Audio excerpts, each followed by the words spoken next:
Arts Centre Melbourne presents the Kiln 2019, the learnings of embedding access in creativity, presented in partnership with Melbourne Fringe. This captioned video shows a panel of 4 speakers sitting on a low temporary stage in the foyer of the Playhouse Theatre at Arts Centre Melbourne.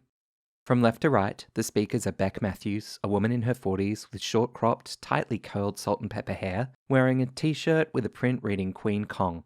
Sarah Ward, a woman in her 40s wearing a leopard print head wrap, tortoiseshell glasses, and a navy cardigan with cream squiggles. Carly Findlay, a woman in her 30s with red shiny skin and dark curly hair. And Emma J Hawkins, a short-statured woman wearing a loose cap and flannel shirt over a red singlet. At left is a position for 2 Auslan interpreters. Behind the speakers are 2 TV screens showing a holding slide with the event title, and behind them, a large dot painting by an Aboriginal artist showing a network of circular points connected by an uneven grid of lines. Hello, I'm Carly and I will be hosting this event today, the learnings of embedding access in creativity. Have a seat, come on, don't be afraid, you can sit in the front row, we will not pick on you except for now. Firstly, I'd like to acknowledge the traditional owners of the land of the Kulin Nation, the Wurundjeri people, the Wurundjeri and the Boiwurrung people of the Kulin Nation. We pay our respects to elders past, present and emerging, and I really thank them for making art and telling stories on this land for 80,000 years. Sovereignty was never ceded. This is stolen land. If there are any Aboriginal people in the room today, I extend my friendship to you as well. I'd also like to acknowledge disability elders, past, present and emerging. They have paved way for equity for us today. And also thank you to the Arts Centre for hosting us. It's nice to be here. I really appreciate it, and I'm sure that my panellists do too. I will introduce our wonderful panel. To my right, immediate right, is Sarah Ward. Sarah is a cabaret artist. I'm going to put on my glasses. I'm sorry. Sometimes I forget that I need glasses. Talk amongst yourselves.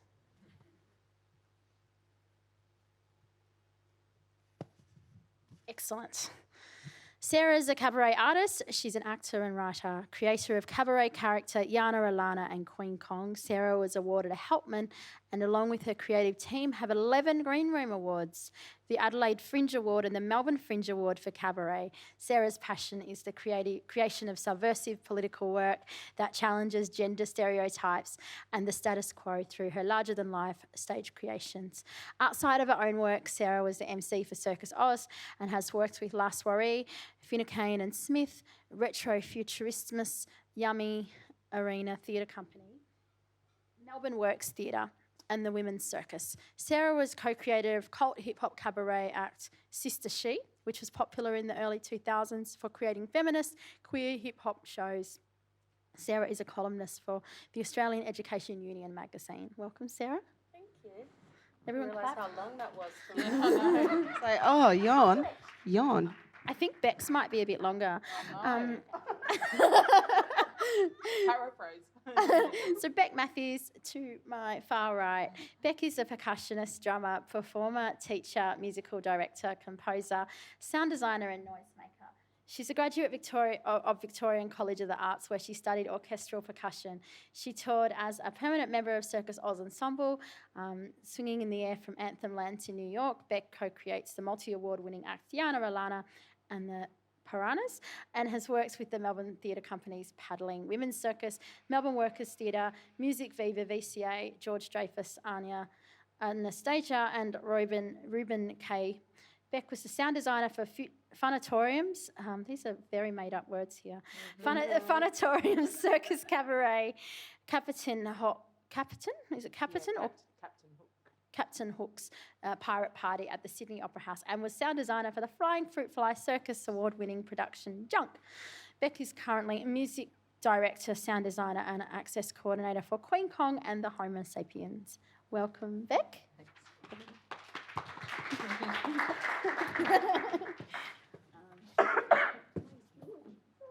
Huge. Emma's is half a page. To my left is Emma J Hawkins. Emma is more than a triple threat performer, a little outside of the box with a bag of tricks bigger than herself. Performing since the tender age of 10, her first memory of being on stage was chasing a boy with a frying pan. Since she's performed across Australia in many events, festivals and productions, from Shakespeare to burlesque and all things in between. She has won over the hearts of children in The Big Bad Wolf as Heidi Hood, which toured internationally. She featured in the Malthouse play The Real and Imagined History of the Elephant Man, and she's been nominated for a Green Room Award. I'm paraphrasing now. She's even run away with the circus as a tap dancing, stilt walking acrobat. Emma has produced her own award-winning productions, including her one-woman show, I Am Not a Unicorn.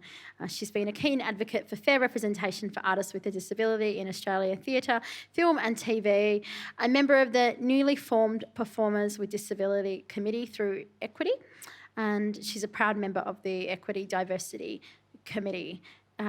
She's also the ongoing bookkeeper for the Women's Circus. She's currently the treasurer of Victorian Actors Benevolent Trust as well. So she's very good with money. If you need your finances done. See Emma. And me, I have got 1.5 lines for my bio. Because I should be able to talk to it. I am Access and Inclusion Coordinator at Melbourne Fringe. I'm here today in my role at Melbourne Fringe.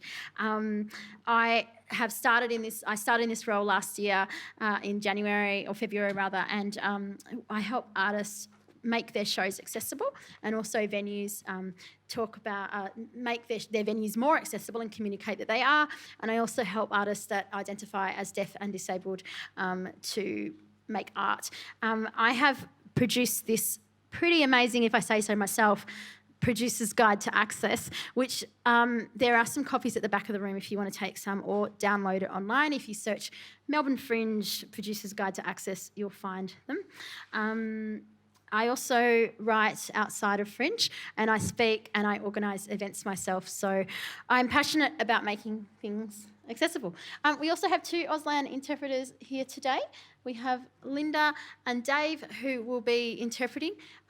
If there is a need for Auslan interpreters, they will continue to interpret, and I'll come back in about 20 minutes to see, and then they can sit down and clock off if there's no need. Okay? Oh, actually, the event is being filmed, so perhaps they will stay on for the whole time. Yes? Dave, Linda, thumbs up. Yep. It's up to you. Thank you. Well, I think because of, and that was my next point, that the event is being filmed. So I think because of the event is being filmed, we want to make it as accessible for everybody. So Linda and Dave will stay on. Last week in the session I was in, our interpreters, who included Dave, didn't stay on for the whole session. But thank you. All right, I'm going to get into it now. I want to talk about why we make art accessible. I want to state that it shows everyone is welcome. It makes really good business sense to make your art accessible. It opens up to new audiences. It provides new ways to see art, and it allows people with disability, or disabled people as I often say, to participate as audience members as well as being performers and art makers. And there's lots of ways to make your art accessible, including but not limited to Auslan, audio description, wheelchair access, hearing loops, as well as participation and collaboration. There was this great survey that was done last year, the National Arts and Disability Strategy, and it was run by the Department of Communication and the Arts. And the research came out earlier this year, and it showed that 88% of people with disability agreed that going to arts events increases their sense of well-being and happiness, and 86% of people with disability agreed that going to art events made for a richer and more meaningful life. The report also showed some really great findings around the way artists with disability and who are deaf increase our economy. That was really great. It also had anecdotes from artists with disability and organisations that commented on the inaccessibility of venues. I'm going to quote a couple now. While good art progress has been made in the upgrading of venues to ensure our audience access, there remains significant problems with access to workshop and rehearsal and performance spaces for artists. And there was also some comment on the need for leadership opportunities in the arts, because there are very few. Artists and arts workers with disability have leadership experience and aspirations but don't always have the opportunity to lead. That was one person who submitted to the research. And the findings also stated that what makes arts accessible and inclusive for people with disability, some suggestions aside from what I mentioned before were that staff understand accessibility and disability, info about accessibility provided before they get to the event, accessible venues and accessible transport, and that there are multiple ways to participate in the art. There are people with disability, and they also want people with disability working, performing or exhibiting at the event, and to see other people with disability participating, and that people with disability can have input into adjustments or adaptations for them. So nothing about us without us. And finally, two really important anecdotes came from the report. Arts are not optional extras. They make life worth living, said one person with disability. And I want to see accessibility to all events, knowledge of disability, issues by event organisers, staff and other participants, another person with disability. And these are just some of the results from that survey. And they show just how important arts and inclusion is. And they're an excellent case for access and inclusion. So to start with, so now I've set the scene, I want to start by talking about, or asking the panel whether they have any further comments on that study. Emma J Hawkins. I have to agree with this study. I think that as a bookkeeper as well, it makes economic sense to have performances that are accessible as well, because obviously we're roughly 20% of the pie that you are missing out on. That means, cash bums on seats kind of deal. So I think, and it's a great experience for everyone. Art should be available to everybody to come along. So I think that, accessibility is the key. Beck Matthews.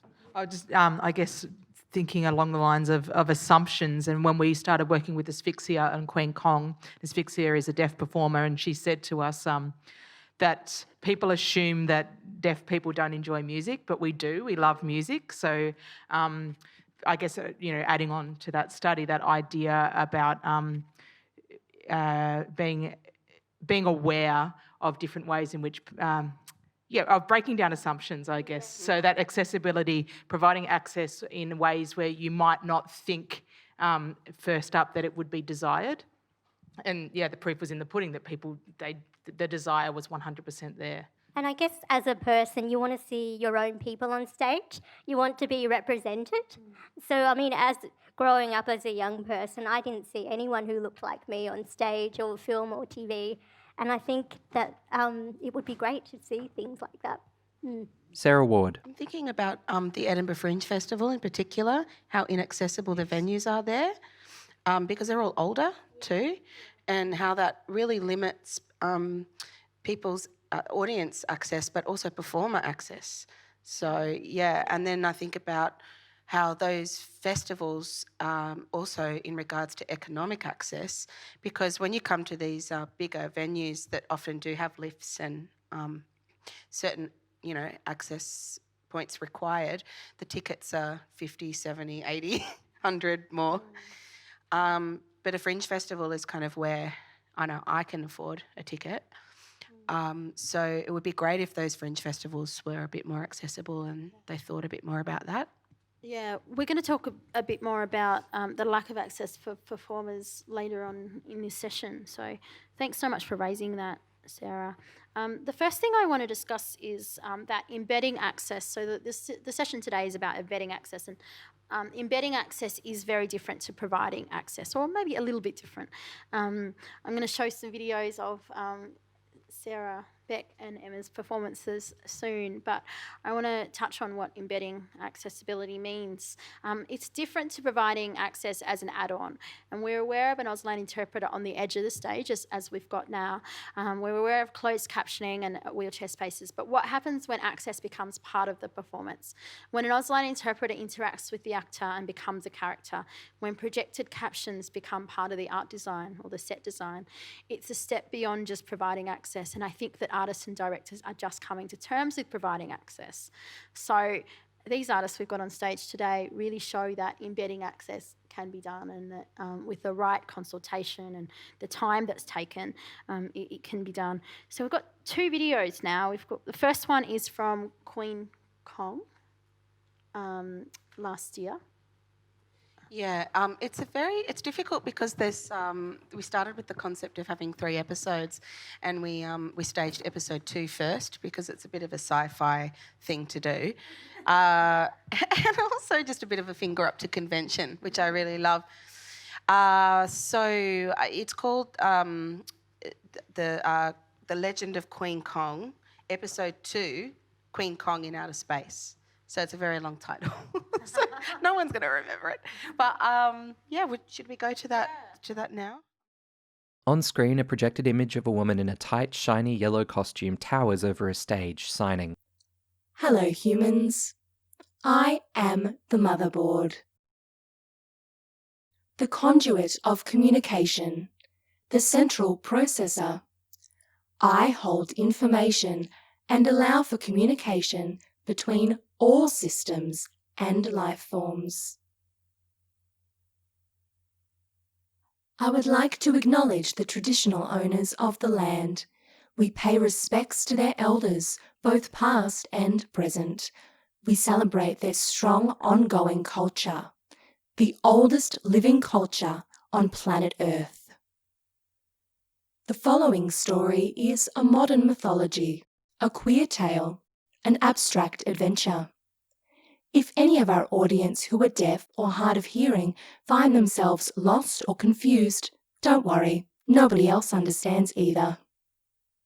Welcome to The Legend of Queen Kong, Episode 2, Queen Kong in Outer Space. The woman points off into the far, far distance. Behind her, pink letters form the show's title, hovering above the round of a planet seen from space. She blinks out of frame, then the letters disperse.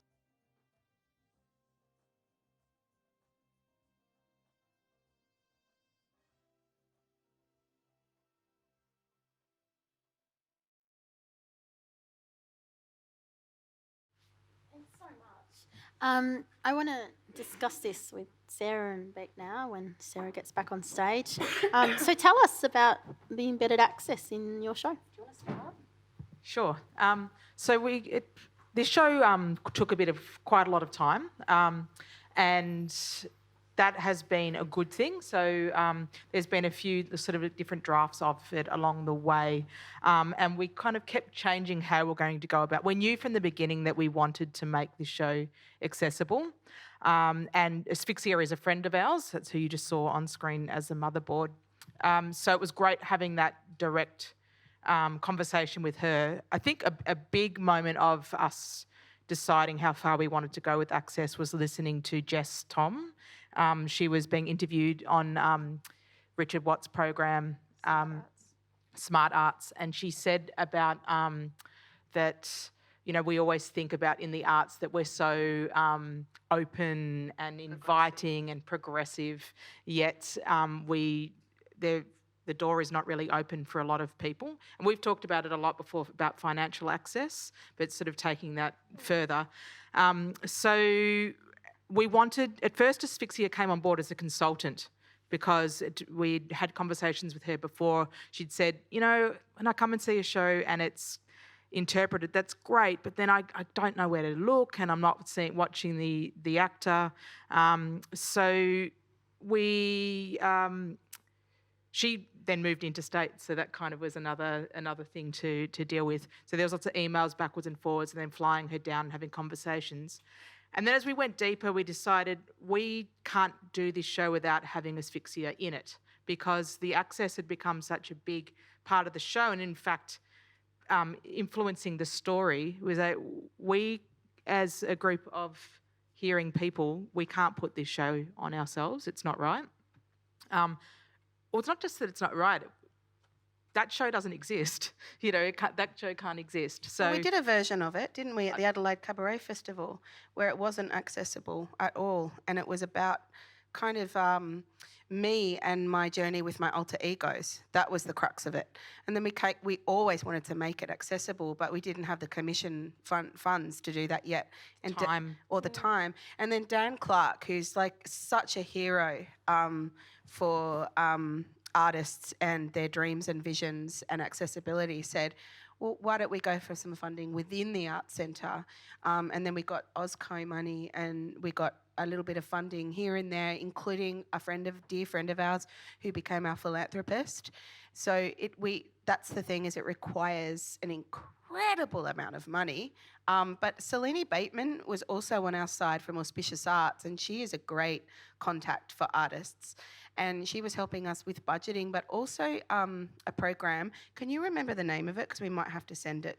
Because Selene worked something out where we could... There's I don't know if either of you may know the name of it, but there is, or actually one of our interpreters may know, there is a fund. So we were able to access... Yeah, EAF, that's it. So we were able to access money because in order to work with Asphyxia, every time we were working on translating songs, or she needed an interpreter, obviously. And so that becomes, you're basically talking about two people's wages now. So we were able, because we were employing her for, I think it was over 105 hours, we were able to access funding to help pay for an interpreter. That's through the federal government, Department of Social Services. Yes, yeah. Employment Assistance Fund. That's the one. So which is a really great initiative, because it meant, in some ways, I guess we were in a position where we didn't have the funds to employ someone that was also going to require, when you're talking about it becoming two wages. So it was a really great resource for us. But what's fantastic about that too is that it is linked to, you have to be employed for a certain amount of time. So I think that's actually a good thing about that fund, is because it's encouraging employment and collaboration. And so for us, this, by embedding access, the idea was that we wanted it to enrich the show for everyone. So it shouldn't be that the access it means that the deaf community can now come to our show, but we're like, but if we think about how we communicate, surely that is going to be better for everyone, and it's going to be better for us as artists. And I think also as an artist, you can be in your own bubble. So also have been put in a situation where you had to think about something from someone else's perspective. Again, that can hopefully only make the art better. So it's a total win-win situation. From Adelaide, we went into a process then of integrating Asphyxia. And then we quickly realised that the dramaturgy of the show, centred around me and my process with my alter egos, was not going to work dramaturgically anymore. So we created a character for Asphyxia that you saw then on the screen called the Motherboard. So she's our information person, but also a really funny character. There's a heightened version of her, which is a little bit of sass and kind of what's the Motherboard sort of vibe? It is so total sass. It's interesting because she's the conduit of communication and all this information, but sometimes she can't be bothered. That's it. So, I'm not, that thing, that scientific thing over there. Yeah. And she really enjoyed that character. But I guess another point of access was that, so we wanted her in the show, but Asphyxia also has chronic fatigue. So that's another thing that you're working with, as far as, I guess it's another disability in many regards. Yeah. It's something that's going to have an impact on her. She had to keep lying down during the process, and then we slowly realised she wouldn't be able to physically be in the show. So then we wanted her in the show, so we filmed her instead. Because there was always going to be projections, but maybe she would have been half and half in the projections. Yeah, and but we discovered that through the process, that her chronic fatigue was, she was hoping to be better, but she wasn't. So, and that's fine. It's just it's about the one thing that I learned, and it's something that I've always struggled with, is patience. And Beck is brilliant with patience, and that's why she became so great at. You taught yourself how to caption and how to use QLab, and there were over 4,500 cues in QLab. Yeah. Not all operated, timed. So timed, yeah. So in some ways what ended up happening is that Beck has in some ways become someone that a resource for people to come to and say, how did you do that? How did you teach yourself that, and how can I quickly get that knowledge to kind of create or to work in that way? So that was I think one of the best outcomes. Yeah, I actually got a whole new skill set out of it. So again, I guess that's that thing about the win-win, is that by being forced to think about things in a different way, you then have to find different ways to deliver those things. And so, yeah, it's been for me a fantastic professional development along technology. I don't know if we're talking too long, but I just really quickly want to talk about the language of Auslan and how educated I was. I'm going to really embarrassingly confess this and say I didn't actually know that Auslan was its own language. I thought Auslan was just interpreting English. So then I learned that Auslan was its own language with its own sentence structures and words that we don't even use in English, like papa. And so we did a beginner's course with Magic Hands, Beck, myself, and Selene, and then Jen, our guitarist, and then the others did a little beginner's course of their own, so that we could talk to people in the foyer and introduce them and introduce ourselves and talk, and but also so we could change the script, like with consultation with Asphyxia, it because really changed. Not like the actual sentence structure. There was one scene that we had to keep the English to make the joke work. The Auslan and the English were working in opposition to each other, otherwise the joke wouldn't have worked. But the actual structure of the show about what came first changed in order to work with Auslan's sentence structure of topic first. And it improved our communication with each other. Oh my gosh, in the car, I'd be like, blah, blah, blah, blah, go, stop, topic. So yeah, it's a really amazing impetus. It was an amazing impetus for us to change the sense of the show. So dramaturgically, we're in a place where we were really happy with, because because sci-fi encourages you to, encouraged me to be more abstract, but then Asphyxia encouraged me to be a little bit. More precise. So then, so then you can have the abstract. Exactly. All of a sudden, the abstraction, there was an in for people, because I think a lot of the feedback from Adelaide was I didn't really know what was happening, but it was fun. Whereas this one, they were like, God, I really got that. And yeah, so it really learning Auslan a little bit, but learning how the language works and working in collaboration with Asphyxia, and always having her challenge us. And because she's really a great communicator, Asphyxia. She's direct. Really direct. Yeah. And I think that's how Auslan works a bit as a language as well. It's very direct. Yeah. Asphyxia doesn't say sorry 1,000 times in a sentence, like me. So yeah, it was just such a pleasure to work with her, and also with Kiri and Ilana Chanel Gelbart. Ilana did the voiceovers, and we worked really closely with her too, and she worked with Asphyxia on the translations of the songs in particular, which often were quite difficult because there's a lot of pun and irony, so they had to really unpack that, and sometimes they weren't singing exactly what we were saying lyrically, which is why we also had the captions. And then Asphyxia said you should also the bass vibrations, we had them under the chairs so people could feel the music as well. And then in the filming of the work, Beck created, what do you call those on your iPad? The teleprompt. The teleprompt, yeah.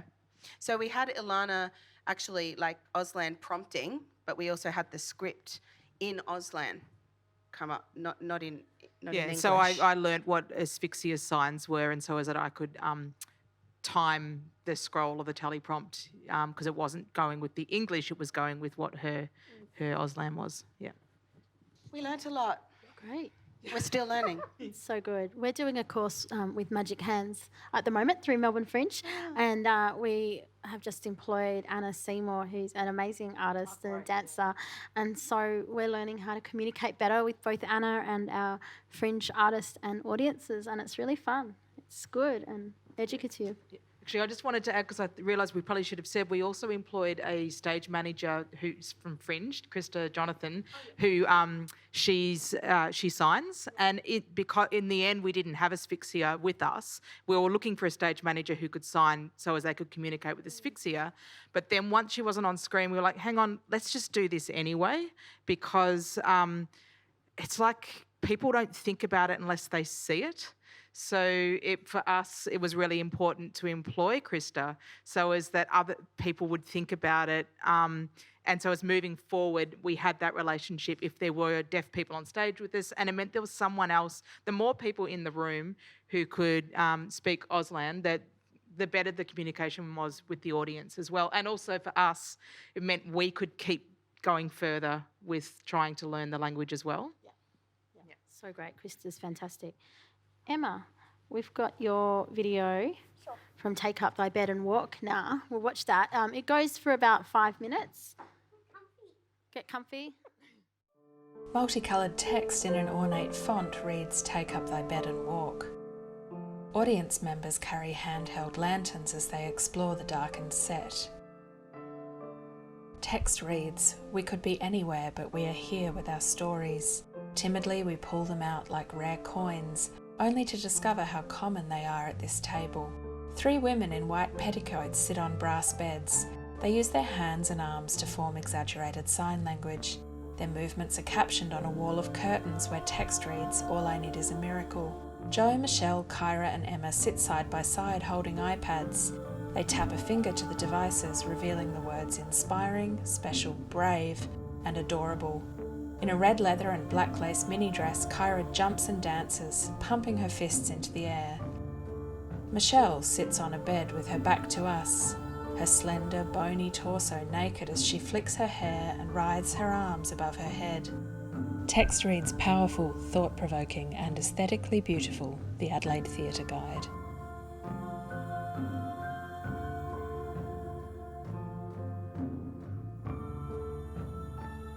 Emma, who is short-statured, runs towards a child's doll's house carrying a pillow and a wooden ruler.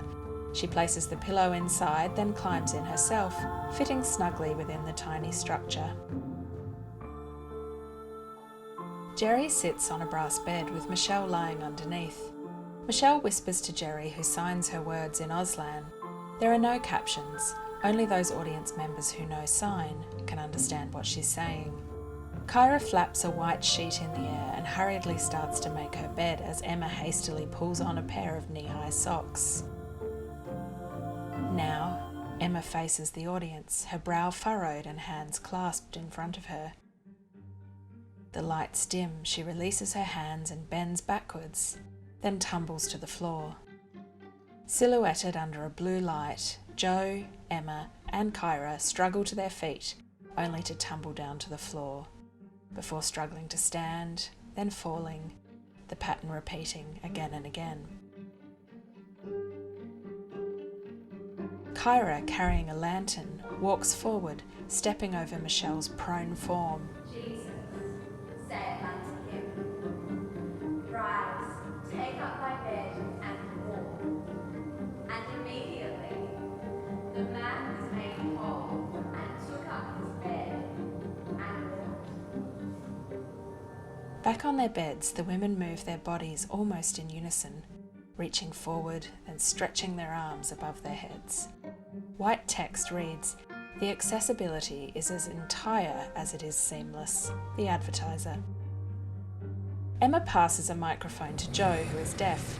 Joe holds it while she thrusts her hips and grimaces. She kicks out. She passes the mic back to Emma.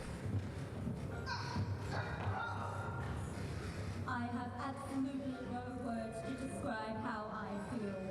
Captions on a screen mirror the words Emma speaks. She passes the mic back to Joe, whose movements become jerkier, more aggressive as she thrusts and lunges, and again she passes the mic. We return to the women seated on the bed holding iPads. They make eye contact with the audience as the words on the screens change to read mixed abilities, followed by abnormal, physically challenged, visually challenged, and midget.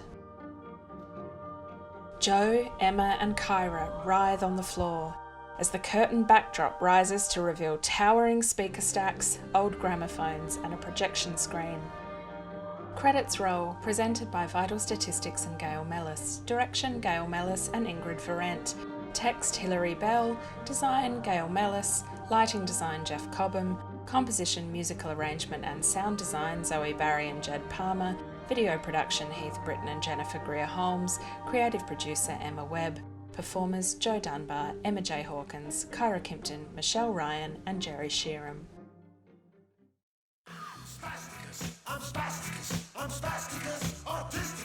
Back on the set, the women dance in unison. Other disabled women dance in projected footage on the screen, and lyrics to Spasticus Autisticus also appear.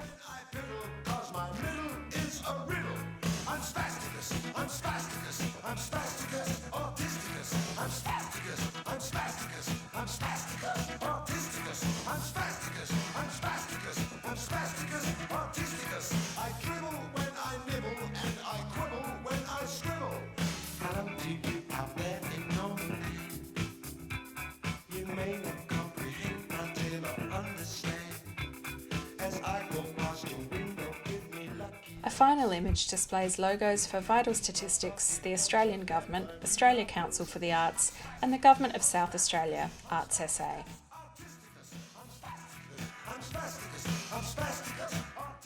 Thanks so much. Emma, Amazing. amazing. Do you want to, I thought you'd break into song and dance there. That was a good few years. That was about 2013, I think, when we created that show. So that show was created with Gail Mellis and Ingrid Ferrent, who are very much about celebrating artists with a disability, particularly women. So that show had 5 women in it, and 4 of them had a disability, and we also had a Auslan interpreter who was also a performer. So she was embedded in the show right from the start, which was quite incredible. So we were all about creating the access right from the beginning. So even in the creative development, we were learning sign language and we were interpreting the songs and we were doing all the audio description way back from the start, which made it a bit of a lengthy process. So it took 4 years to get that show up and running in the end. But it was definitely worth it because I feel like it was integrated into the show so well and not just a tack-on measure. So we had Kyra Kimpton, who had a visual impairment, who was one of the performers. We had Jo Dunbar, who now lives in Melbourne, and she's a deaf dancer, and myself. And also we had Michelle Ryan, who is now the artistic director of Restless Dance Company. And Jerry Sheeran was our Auslan interpreter, so that was the 5 of us. And the kind of storyline was talking about how women with a disability back in the day were institutionalised, so that's why you might have seen us in the white nightgowns, in the beds. So it talked about how women with a disability were obviously put into institutions back in the day, and it was about subverting the stereotypes. And that's kind of how we claimed the Spasticus Autisticus song back for disability people, that it isn't a slur on the word, that it's just about reclaiming the word as our word, and like a rock anthem. So we had that at the end of the show, and interestingly, some people did get that we were reclaiming it for ourselves, and some people also didn't get the fact that we were reclaiming it and perhaps took offence that we were using that song. So it was a little bit controversial at the time, interestingly. Yeah. Thank you. It was amazing. I hadn't seen it before, and unfortunately you didn't tour because it inevitably with these things, you know, it's financial and time, and also we burnt out in the end. That's something we don't talk about necessarily in the disability arts sector, and maybe in the mainstream arts sector too. The fact that creating work can take a lot out of people, and the burnout factor is quite high sometimes. So unfortunately it didn't get to tour because I think it was just such a great piece of theatre that at the time, back in 2013, there wasn't anybody doing integrated accessibility into shows. So. Yeah, it was fantastic. Thank you. I want to move on now to allyship. And Sarah and Beck have told me that you both don't identify as disabled, but felt it really important to make your show accessible. I think that there's an idea that people won't come if you make it accessible, or I don't know anyone that is disabled or deaf. So why did you want to be really great allies and make your show accessible? Because we're really political by nature, in the sense that we are always looking at how we can work toward equality across all sectors and all people, we thought, what is the only kind of point that is inaccessible currently particularly if we perform it here at the Arts Centre. And that is that people who are deaf or hard of hearing just would not have access to it. And we thought in particular about queer, deaf and hard of hearing people, because this show is about celebrating difference and diversity, particularly around gender identity, sexuality, and the artists involved. Obviously, Becca and I are together.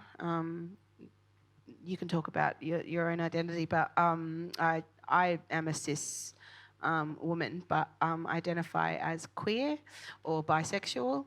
And then we have Cerise Howard, who is a trans performer and writer and teacher, and Jen and Joe, who are both queer. And I won't talk on their identity. They can talk for themselves at some point. But so yeah, and we all got together and we created this show, which was looking at identity and looking at our relationship with ourselves, each other, and the earth.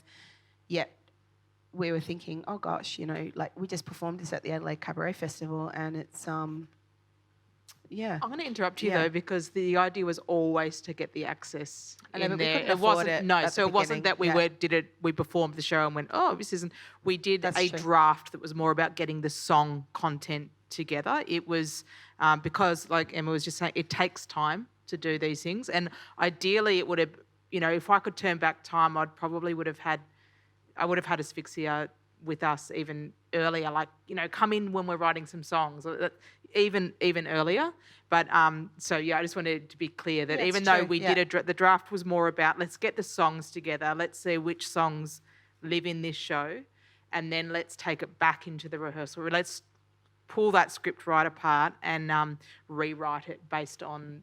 So all of the script completely changed. The song stayed the same. But the script completely changed by. Sorry to interrupt, but I just want to make that clear. Yeah. And then to work with Asphyxia, because the provocation she said was that, as we said before, that she actually doesn't go to much theatre anymore, and she knows a lot of deaf and hard of hearing people that don't even bother looking at programs or websites because they're like, well, it's not for me, so why would I bother? That's really. That made me really, it made me feel sad, angry, but also complicit because every one of my cabarets, I haven't had accessibility for deaf or hard of hearing people. And I know that Asphyxia would have loved them, those shows, Yana. She's got a wicked sense of humour, and that's what we do, So when she said that, when she goes to a rock show or to a theatre show and she has to go like this and look at the Auslan interpreter here and the action's happening over here, that she finds that, it's like watching tennis, and she can often miss something over here. And also she's an incredible lip reader, so she would probably also like to be watching the performer. So, yeah, in the end, she was really happy with the result, wasn't she? Yeah. But, I mean, I guess on this, the idea of allyship and about, well, would anyone come? That was the thing that we kept saying, is that if we just make this show accessible, we could make the show accessible and we'd feel really good about it. But if no one comes, what's the point? So from the beginning, I guess part of this whole idea about embedding access was about embedding access to the marketing as well. So as that people had to know what was happening. And I guess ongoing from that, we will never perform as Queen Kong the band without at least having an interpreter on stage with us, because the band's Queen Kong and the Homo Sapiens. So even if it's not the show, if we've invited an audience in, we can't then say, oh, but not this one. So part of that. Otherwise, all we did was made ourselves feel good. We didn't actually provide access because, we made one show accessible and then we moved on. But to me, that's not access. Yeah. And I think, it is so important to promote your show and market your show as an accessible show. And from the start, and, in our Fringe Producers Guide to Access, we've got a lot of tips in there around making sure you both work with the Auslan interpreters well in advance in the rehearsal room, but also working with them in the promotion of the show. So making a video with an interpreter or a deaf person or a hard of hearing person to show that you're inclusive from the start, telling the communities that your show is inclusive and accessible, because it's not only about making the physical accessibility prominent, it's about making people feel welcome and comfortable to come, and also taking feedback when you don't do such a great job in accessibility as well. Yeah. I want to talk now to Emma, and I guess I'm in the same boat. We both identify as disabled, and one of the hard things I have, particularly on my book tour, where, as I said before, outside of Fringe, I work as a freelance artist, and I didn't have the luxury, and when I say luxury, I say it tongue-in-cheek, of turning up and talking, because I had to not only talk about my book, but do the access, and I expected that the bookstores and the publishers would do that, but it was on me because I knew and they didn't know, and other authors don't even consider it. So that was a really big learning curve for the publishers and the bookstores. And so, Emma, as a disabled artist, sometimes it can be more onerous to educate in the access what we need or what our audience needs as well. Yeah, absolutely, because access is also for performers being on stage and backstage as well, and you'd be surprised how many theatres, even the big ones, aren't accessible backstage. So, it's pretty interesting that they can fit a 20-foot gorilla into a really big theatre, but having a disabled person on stage, not so much so. I've known people that have to go through the foyer of the theatre, they have to get put up on a lift and then get on the stage, and this is all in front of the audience. So, I mean, it kind of breaks the fourth wall, absolutely, to start with. So there's crazy stuff like that happens. And I've been in big theatres where there's a fire door, and the fire doors are way too heavy for me to open. So if I miss my cue, I'm stuck behind this fire door, not being able to get onto stage. So yeah, it's just crazy things like that. Try to manage it. I think there's an idea that disabled people and deaf and hard of hearing people can be in the audience, if access is provided, but never on stage. Oh, so absolutely. I was presenting at Melbourne Uni a few weeks ago, and I was talking all about my work as an access and inclusion coordinator and writer and speaker, and I looked around and I noticed that they would never have a person in a wheelchair presenting on, as in lecture form, unless they were standing at the back of the room, because there was no way for people to get down. And sometimes you can't get on stage with a wheelchair at all for speaking events like that. And, there's an idea. And casting, I've been to auditions where it's in a room upstairs. So if you were in a wheelchair, there's no way you could audition for that role. So you're just cut out from the picture because you can't actually access the casting to get the audition, to get the role.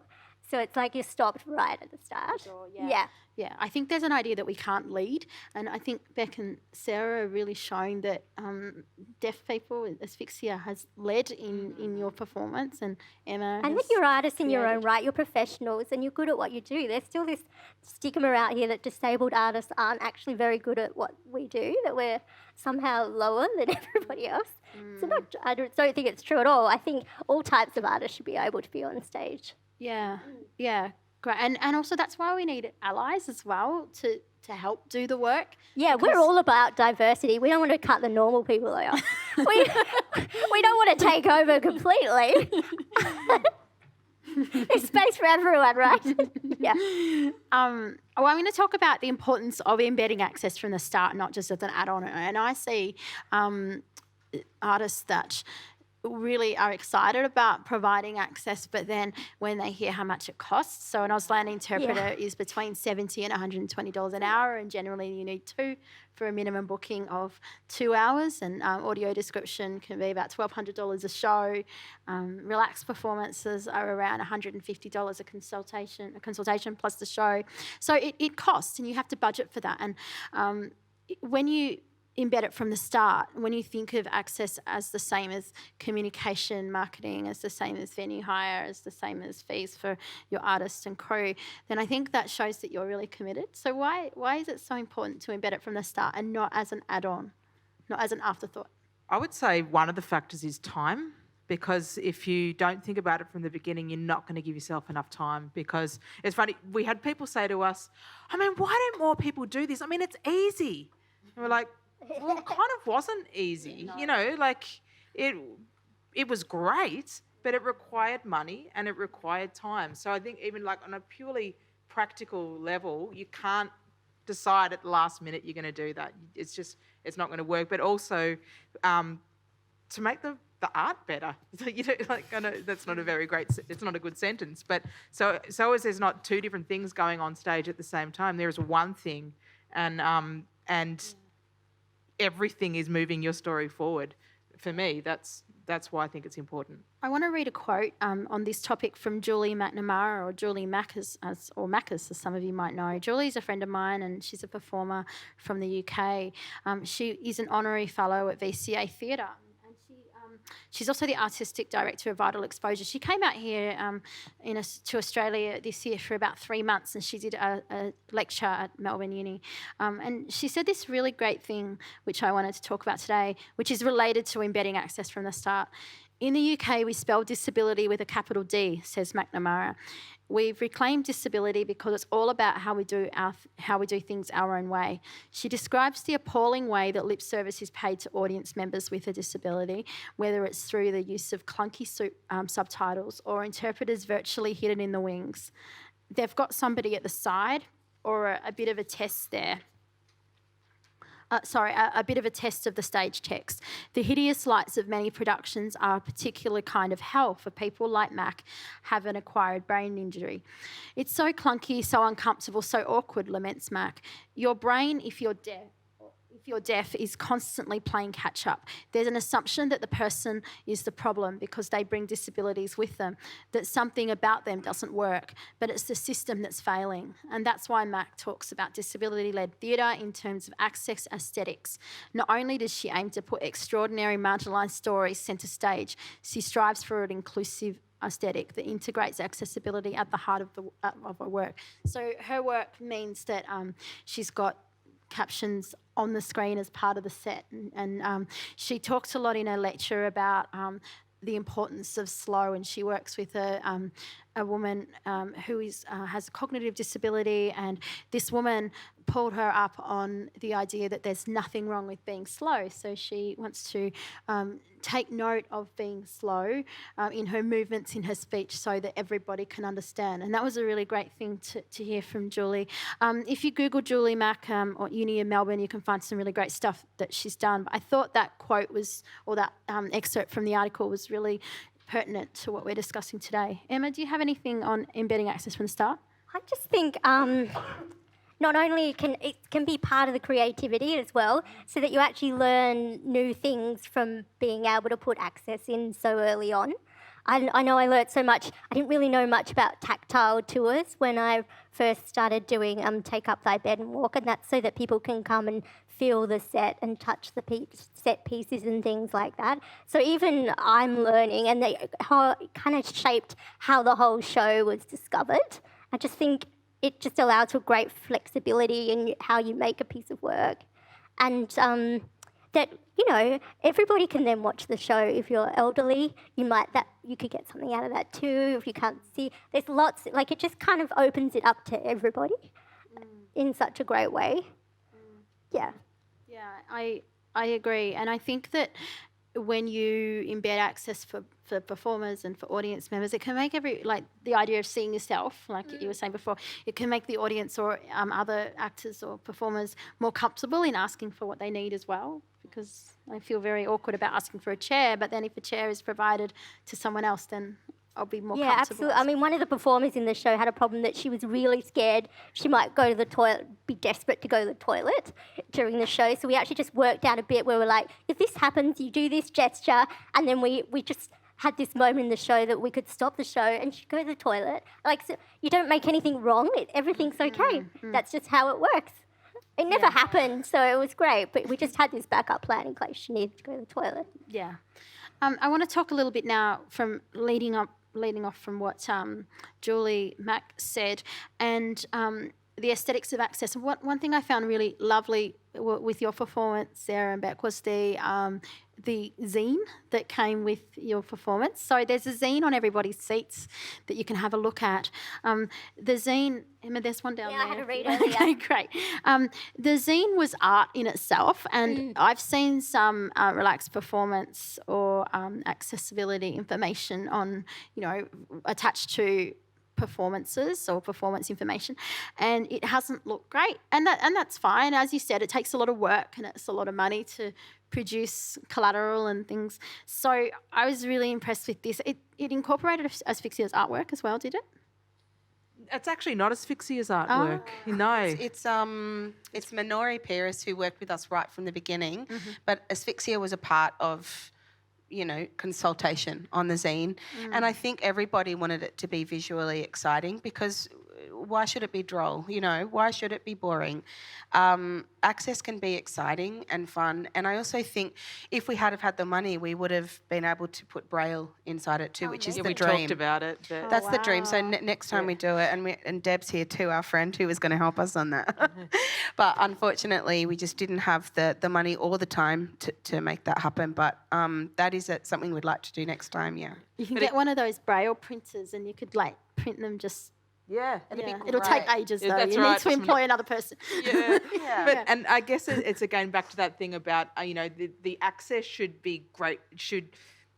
I think it can be done in a way that it is useful for everyone. So the information in that zine is essentially what wouldn't be needed to be provided for relaxed performance. So we were really lucky the Art Centre supported us, and we had regular meetings, and we could kind of, because we're still learning. So just to have assistance in what to put in there. But then, okay, so let's do that, but let's not just have it for the relaxed performance. Let's have it there all the time, and everyone can have access to that and just find another entry point to the show. Yeah, I do want to thank the Art Centre at this point, because we did have we had quite a few meetings, and the Access team here are incredible and made it happen, and back and forth with us, But I think it's also useful. This is the thing, is that, somebody like me, now I suffer from quite a lot of anxiety. I have chronic anxiety. So for me, being able to sit and read and get a sense of the show and what it's going to... That means something to me. That makes my show more relaxed. So we made sure that these were accessible for every show, not just for, so this, not for the relaxed performance. And I know now, I just got an email today actually from a fringe artist who is looking at making their show accessible, and I will send them your example of information. Yeah. Emma, do you have anything to say on the aesthetics of Access? Yeah, like Beck said, it doesn't have to be boring and dull. It can be exciting, and we had lots of bass in our music, so we had a thumping kind of rock anthem in our show. I just thought it didn't have to be all droll, and so Access is exciting. And I just like the pipe dream that all shows everywhere are accessible. I mean, imagine what that would look like. Exactly, it would be incredible, wouldn't it? Yeah. I saw Sarah Hulbolt's show last year, Cuckoo the Bird Girl, which was at Northcote Town Hall, and Sarah was part of the Darebin Speakeasy, your platform program, and she had all the warnings for her show, and I'm not sure whether all the shows were Auslan interpreted, but the warning was it contains power tool usage, because she used a power tool in the show. That's great. On her crotch even. Oh. So the warning was quite alarming but useful. So when I was researching all of your shows and for this, I was looking at the reviews, because sometimes, and I've found it as well for my own work, particularly with my book, sometimes people don't get access or they don't get disability, and some of the reviewers can be ableist or I guess discriminatory, or just not clued in to the purpose or the benefit of access. All of the reviews were amazing for your show, and they all commented on Access. I'm going to read 2 reviews now. I'm going to read one of Queen Kong. Time Out said that the major theme is not just of inclusion, but the boundless potential of humanity and its great capacity for change. The presence of live Auslan interpreter on stage, as well as an Access consultant in the credits, proves that it isn't merely lip service, that the creative team are walking the walk. And of Take Up Thy Bed and Walk, Glam Adelaide said, this performance is generous, inviting, moving, touching, heartwarming, and extremely inclusive. Aside from an Auslan interpreter, there were screens on which text appeared, there was recorded dialogue, and the music had plenty of bass, which could be felt by those who could not hear. So I thought that the reviews were great, and I really worry that we have a range of reviewers who aren't disabled, who aren't in the access and inclusion space, that are reviewing our work, but it's also important to get critical reviews. What do you say about reviews and access and inclusion?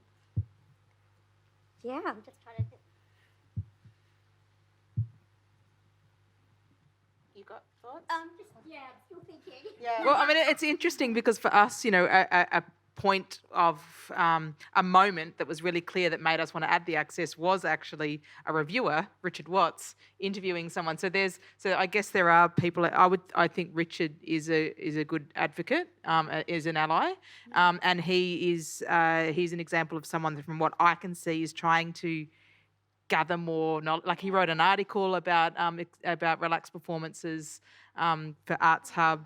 So I guess you just hope there's more people. I think it depends on the reviewer too. Because Richard Watts is obviously a keen supporter already. But I just, thinking that whether it was more from audience members actually than reviewers. I remember when I did Take Up Thy Bed and Walk, because I'm quite well known as a cabaret light entertainment type person. So when I did something a bit more heavy hitting politically, some people found that a bit more difficult to take from me because I was getting a bit more serious, and that was when I started owning the word disabled artist, and that I identified as that for myself.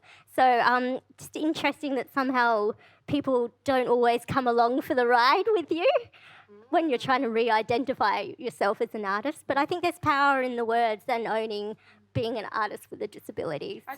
So just to add to that, I think we've got a problem with reviewers because everybody thinks they're a reviewer, and bloggers and anyone can be. And anyone can. You can review even on Facebook now. Yeah. You can say, I didn't think this was very great. In fact, I did that for my friends in Edinburgh.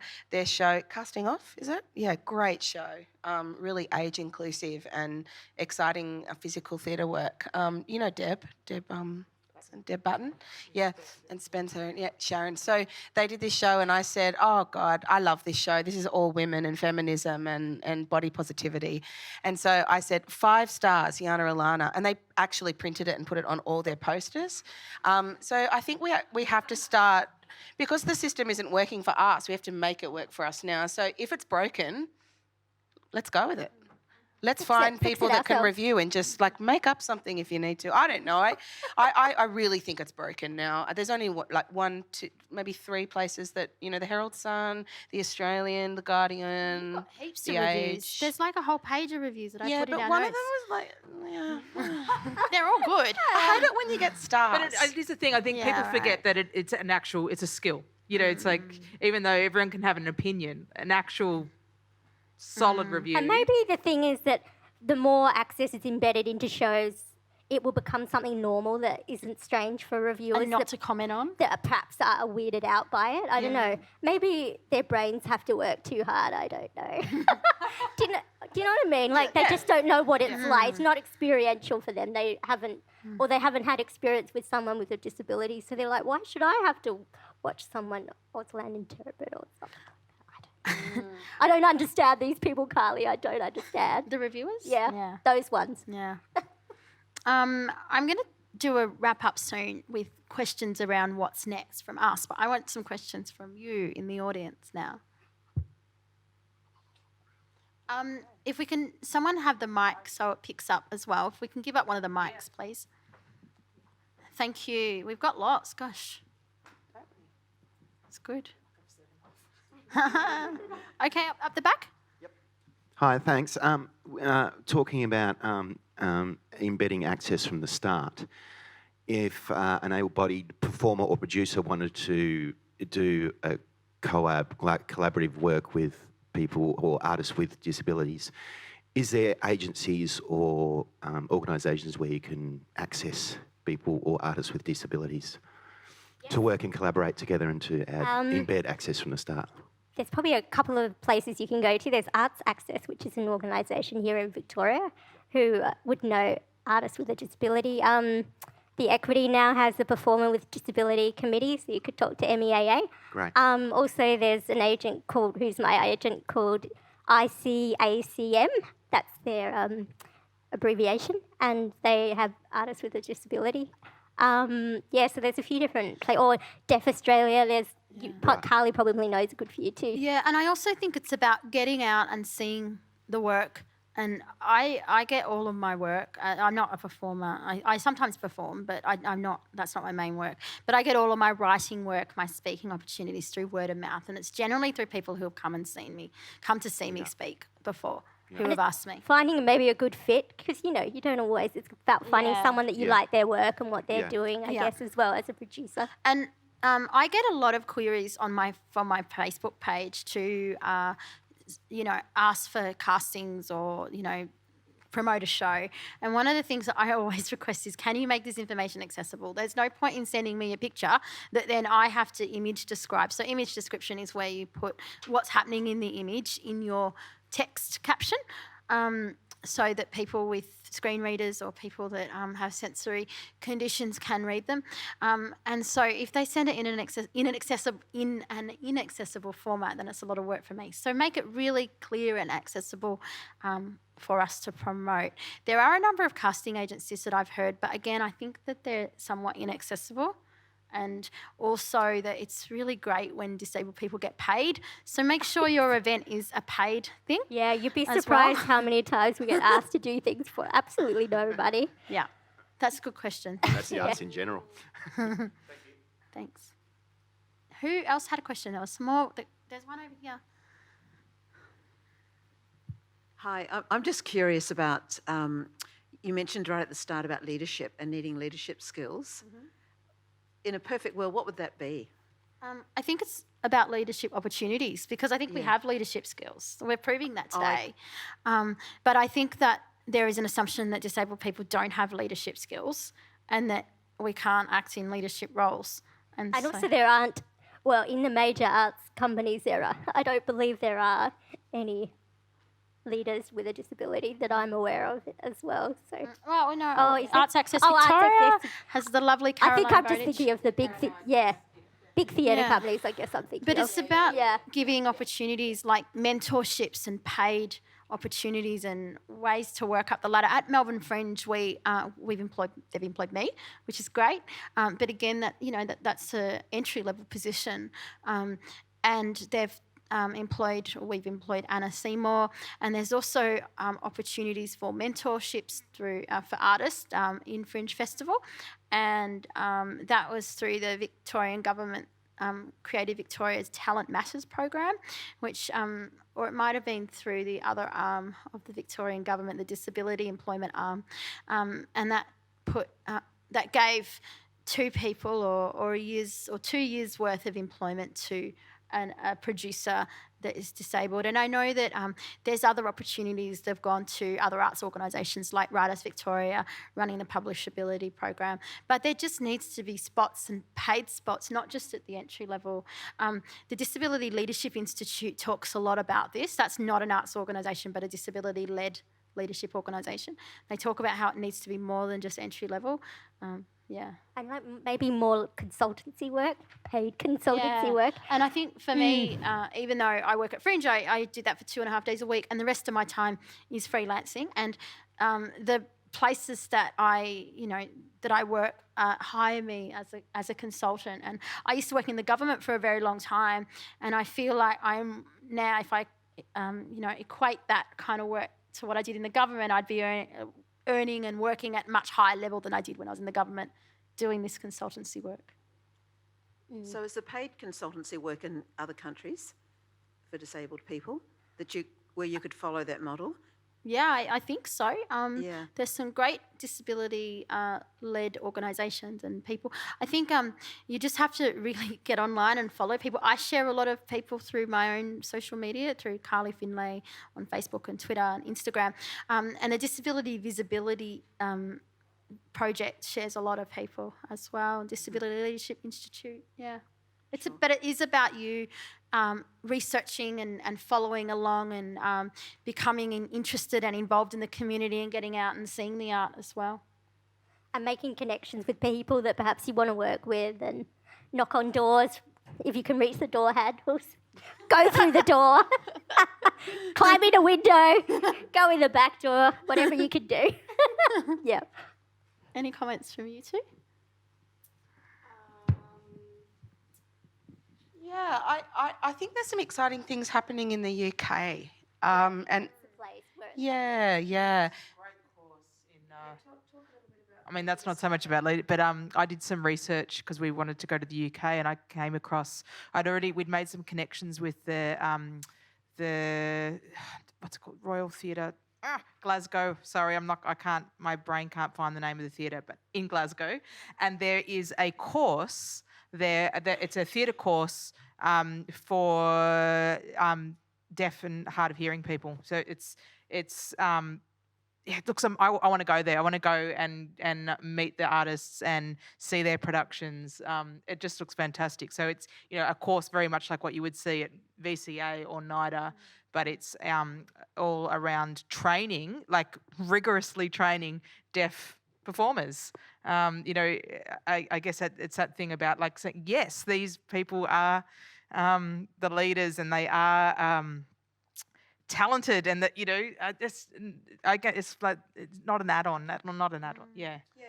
I know that Caroline Bowditch was saying at Creative State a couple of weeks ago that in the UK, there's quotas, and if you apply for a grant, you have to put access on your grant so that the government gives them money to make their shows accessible. I think that, and we really stressed today how much it costs to make your show accessible.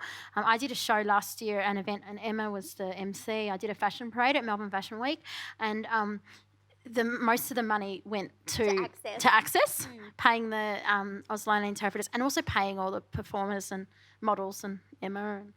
It's really important. So we need the funders to get behind us and see it not as a project but a core funding. Got a question up here at the front. We'll just wait for the microphone. No, for the access, we need a microphone. Sorry. You mentioned it sort of more at the start, and then also just then it reminded me again.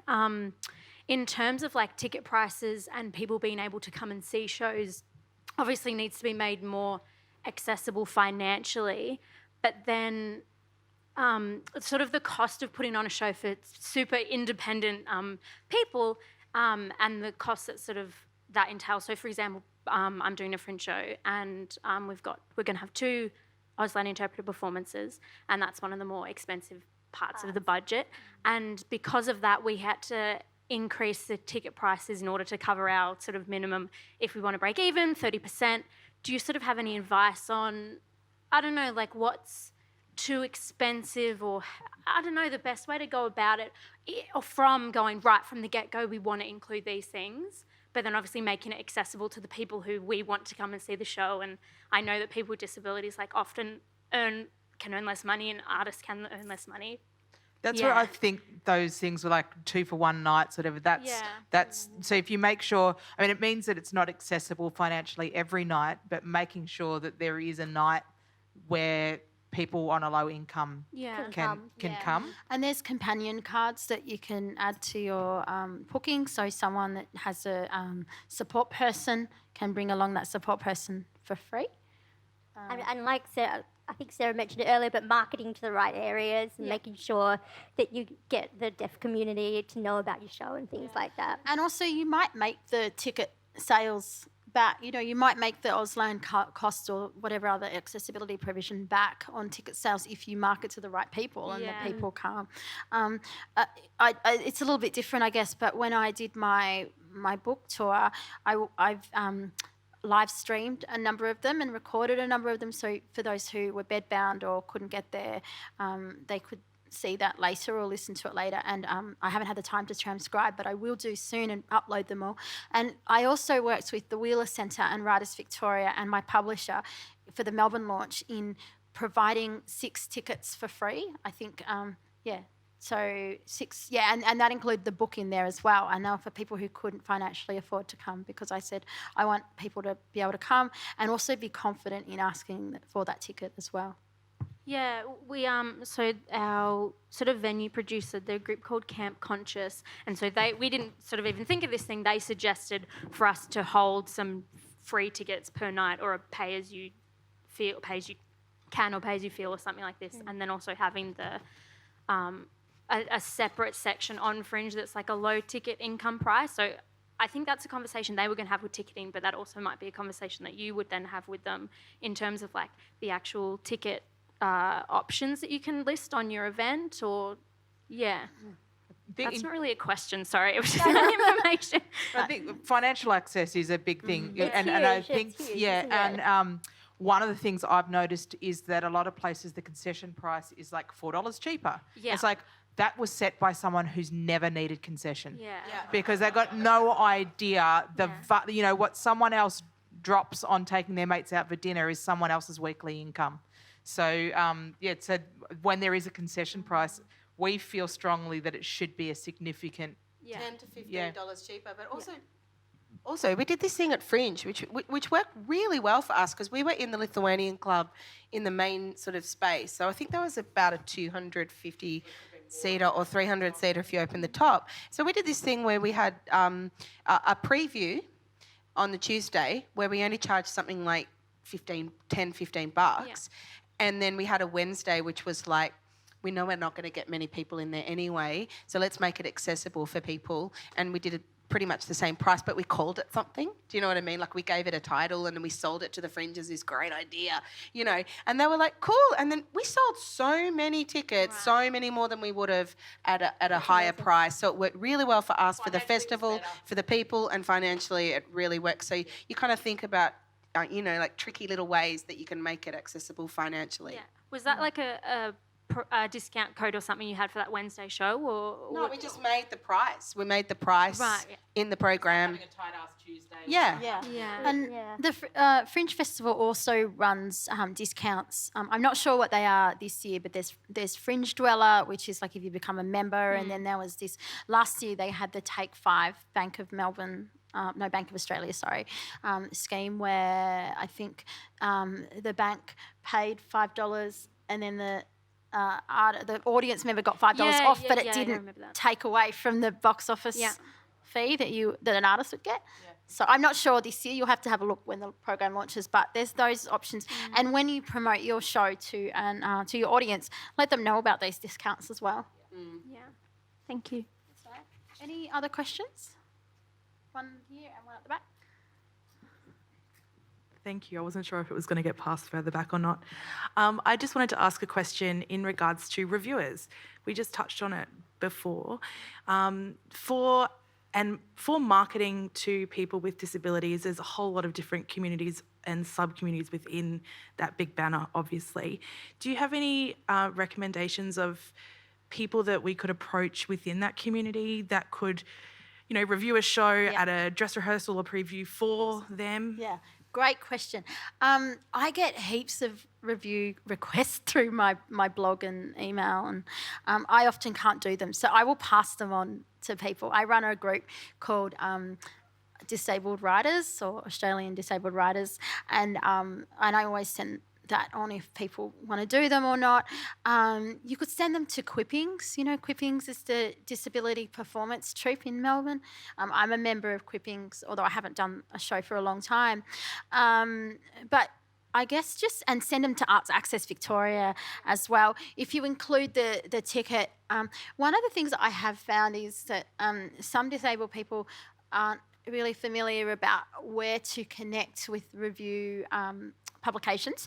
So if you know of places that you would like the show reviewed in, or say you could ask, could you review this show, and then maybe say if you want to do it on your blog or Arts Hub or through Time Out.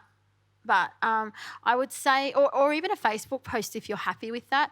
I do a bunch of reviews around the comedy festival, and I mostly put them on my Instagram now because that's where people see your review. I don't write for any particular website. So if you're happy with their own Facebook page, that could be good. Any other suggestions? Richard Watts is always a big supporter of disability art or Yeah. any cool art, really. Yeah. So he's always open to things. We felt very much like we didn't want to care that much about what the mainstream reviewers thought. So we put a big whiteboard out the front in the that's foyer. nice. Yeah. And we were encouraging people to write their own reviews, particularly hopefully from the deaf and hard of hearing community, because we thought they're the ones we're going to post about. Yeah. Well, who cares what Cameron Woodhead thinks? Actually, to a point, that was also for us, for our own... Feedback and yeah, things, because yeah. that was one of the things we're like, we got to be prepared for like the onslaught of, oh, that didn't work, and that, you know, and because that was for us as artists, we wanted that as well, is to help progress the work.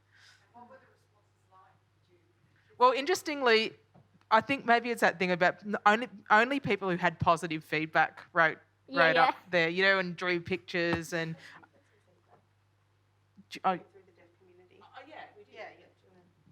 So we because we really actively sought feedback. So, you know, there was conversations around native Auslan speakers as opposed to learning Auslan later in life. So that was things for us to think about. And did you have something else you're thinking in particular that you want to make? Mainly about that, yeah. There was a question up the back, in the right. Hello, thank you so much for what you shared today. I found it really, really interesting and insightful. I co-founded a small production company based in Gadigal Land up in Sydney, and I just want to kind of like add on to that question about reviewers.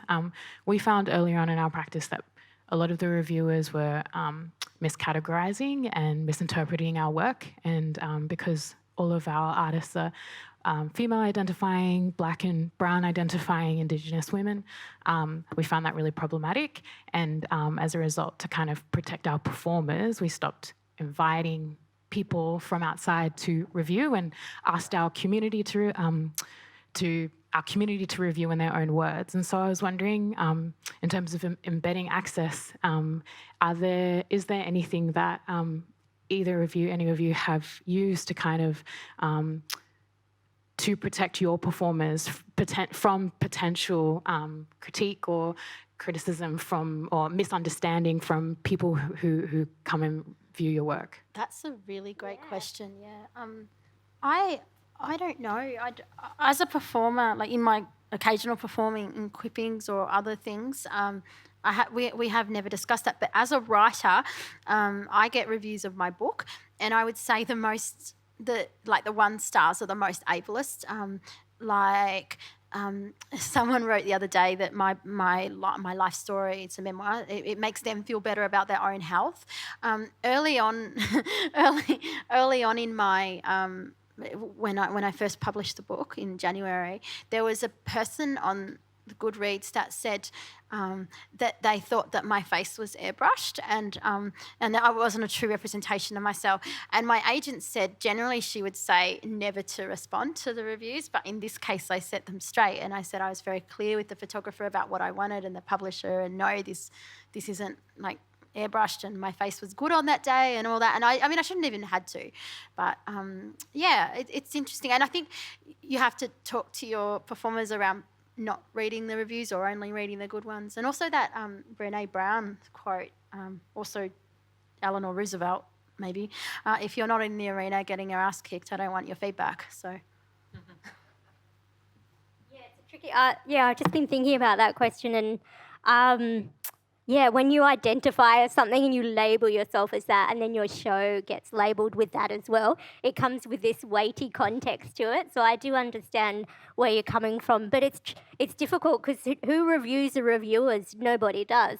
So basically, it's really tricky that you'll get the right type of person to your show and will understand what you're trying to say. and the context that it's coming in. So yeah, I think if it's from your own community, it's Maybe, or yeah, the community you're trying to target. That's a really great thing. I have actually gone back to people. I got a tweet this morning actually from someone in England who wrote something really nice about my book, and I just messaged him and said, hey, if you want to, could you consider putting that on Goodreads? You know, yeah.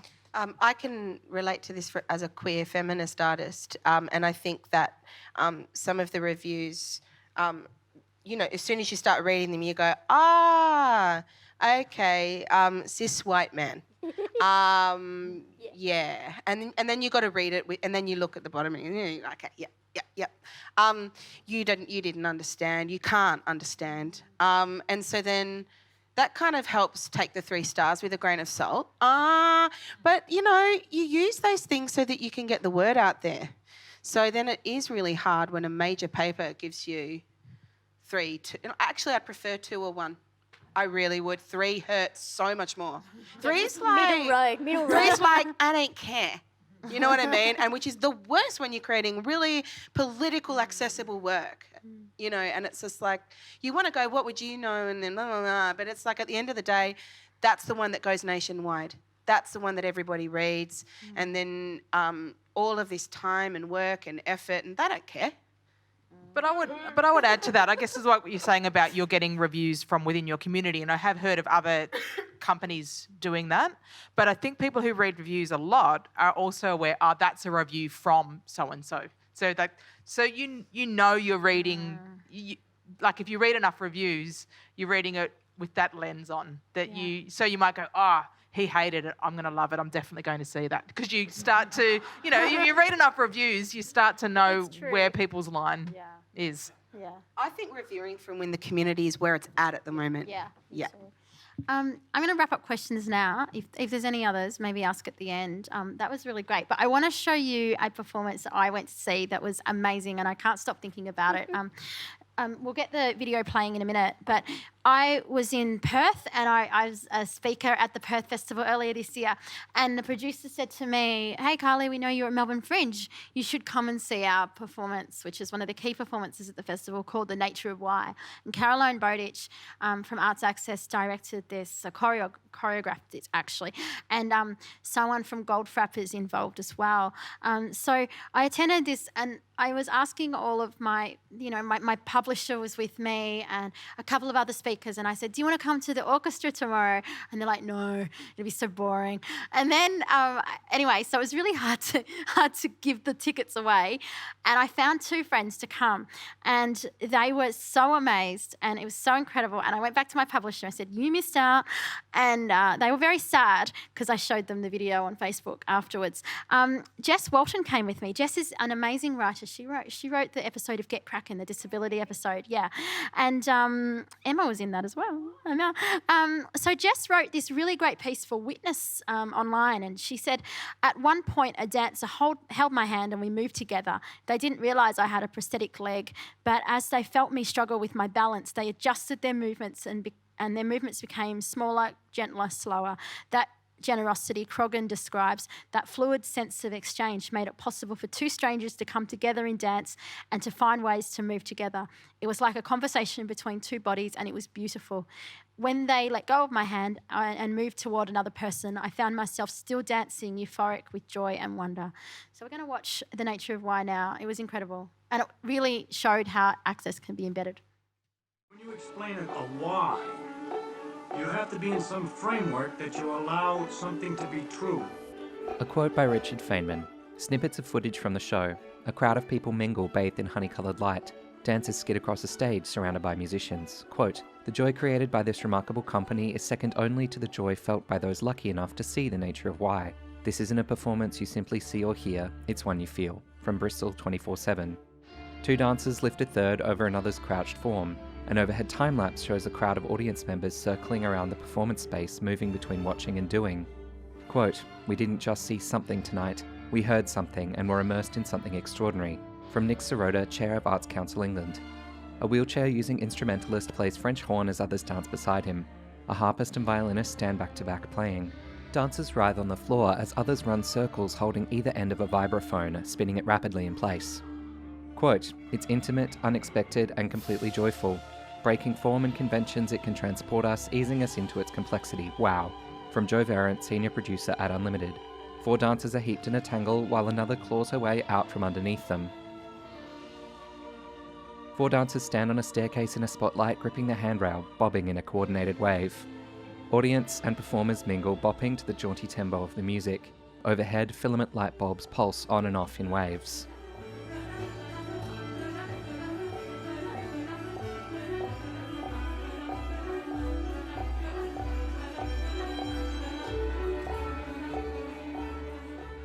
The performers stand in a line, front to back, and raise a hand straight up over their heads in unison. Text, The Nature of Why, the British Para Orchestra with a cinematic live score from Goldfrapp's Will Gregory. Choreographed by Carolyn Bowditch, conducted by Charles Hazelwood. Directed by Carolyn Bowditch and Charles Hazelwood. So that was really participatory. So we were all on the stage with those performers, with the musicians and the dancers. You can come back on now. And it was so incredible. We just felt like a real part of it. And there were chairs on the stage for people to sit down, which was useful for me and other people. It was really wonderful. And I think that's a really great example of what can be done. I want to wrap up now and talk about what's next. And we've covered a lot of the stuff already in that it's really important to budget for access and to promote access and to consult on access. So what do you think is next? What would you like to see these people in the room do?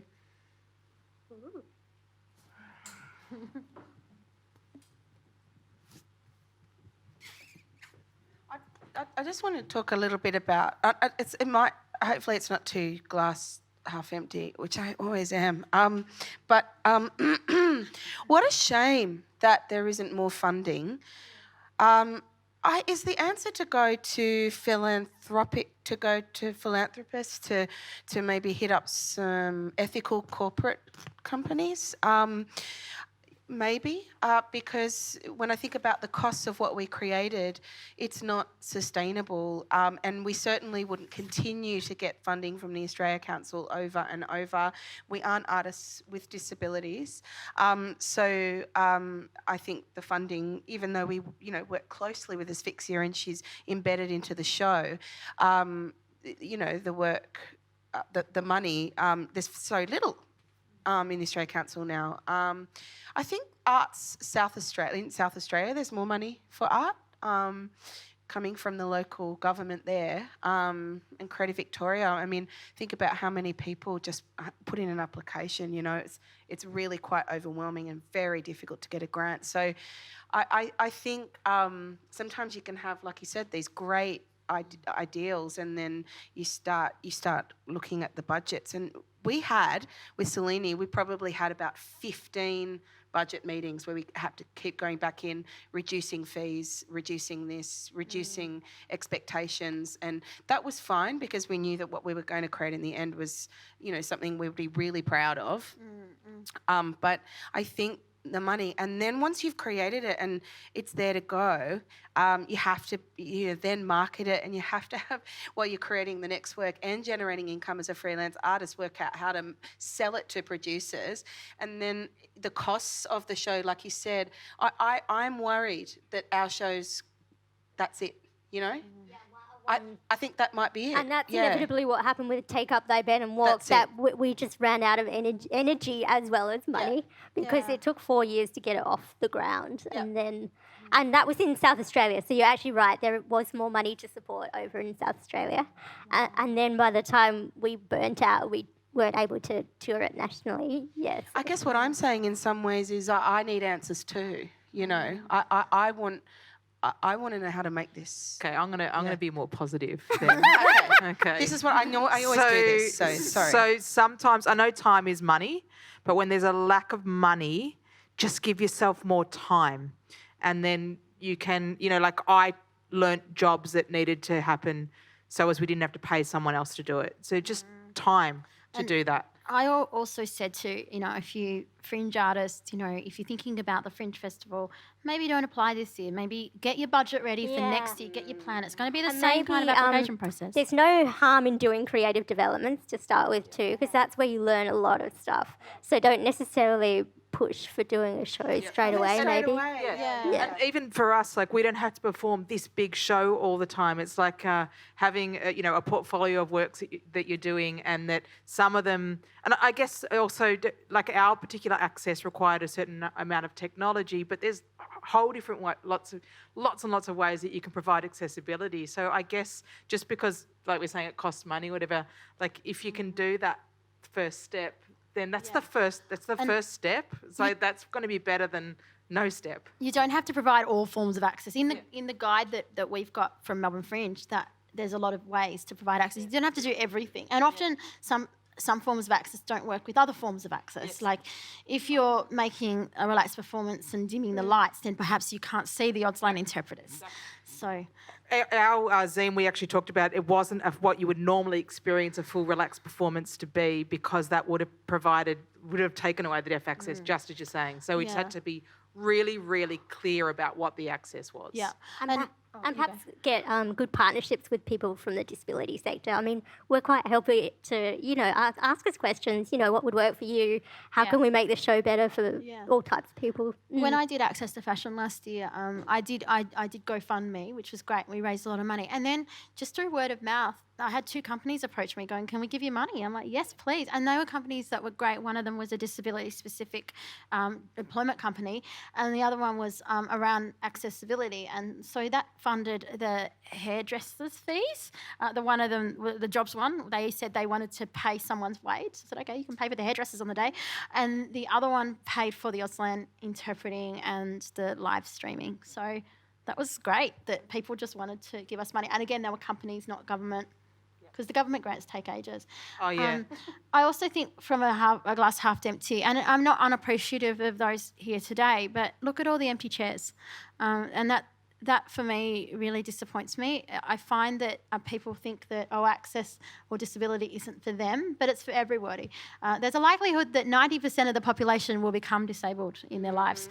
And so, you have 20% of the population is already disabled or deaf, and you need to think about that and think about who your market is. And as I was saying before, when I was doing my book tour, one of my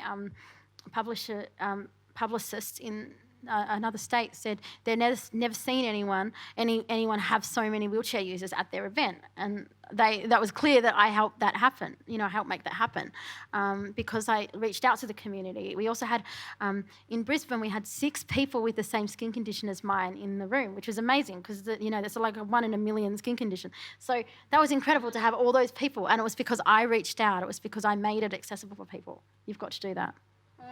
I was thinking when Asphyxia said to us about having captions as well, it was because she said quite a lot of the community don't know Auslan because they go deaf by an accident or over time. A lot of musicians go deaf. So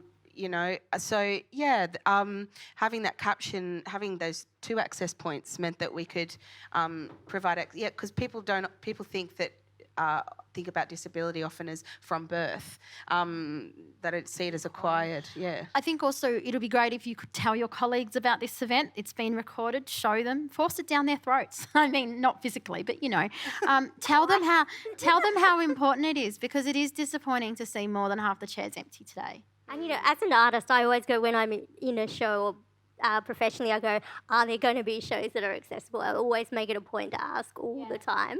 And if there isn't, why isn't there? There should be one. And you've got to kind of force the point home sometimes. Yeah, I've even asked people to find a different venue for me because it's not accessible. And they've said, there's a toilet 300 metres down the road. And I said, do you want to go to the toilet 300 metres down the road?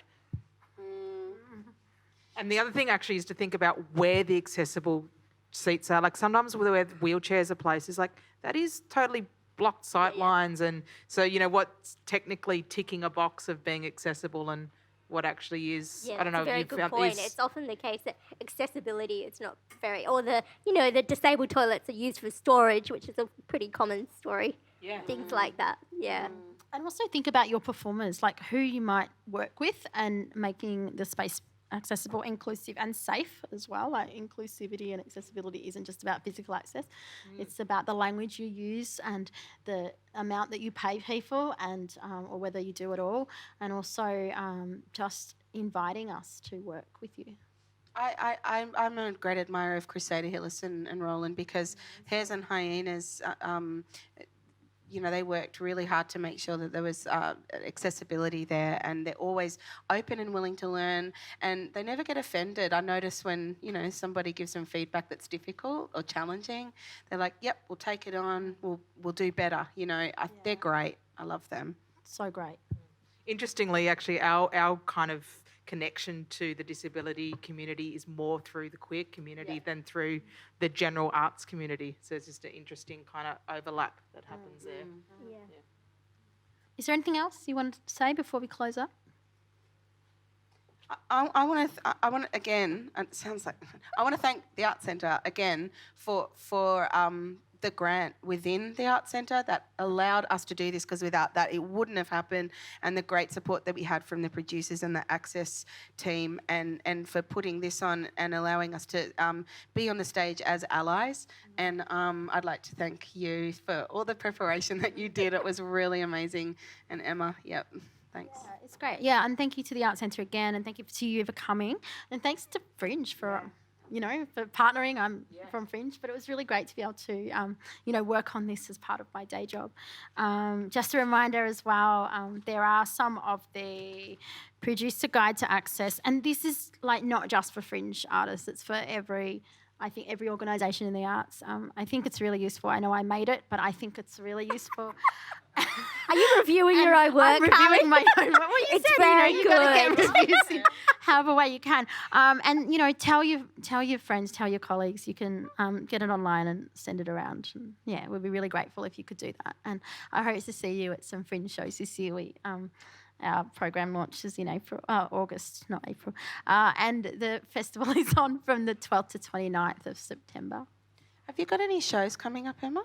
I currently don't have any shows coming up, but I am a bookkeeper and I run my own company called Small Fortunes Bookkeeping, if anyone needs any bookkeeping done. And your book? I've got a book out. It's called Say Hello, but I am talking at the Emerging Writers Festival this week, and I have to talk about the arts and self-care, and then I have to rush to this other thing, which is ridiculous because it's not reflective of self-care at all. That's not self-care at all. I'm talking at Progress after that, and I have a book out, and it's called Say Hello, and also Growing Up African in Australia. And what about you, Sarah? What are you what are you doing? Oh, gosh. What are we doing? I'm going to the Venice Biennale with Shit, Oh, the my play. God. So I'm excited.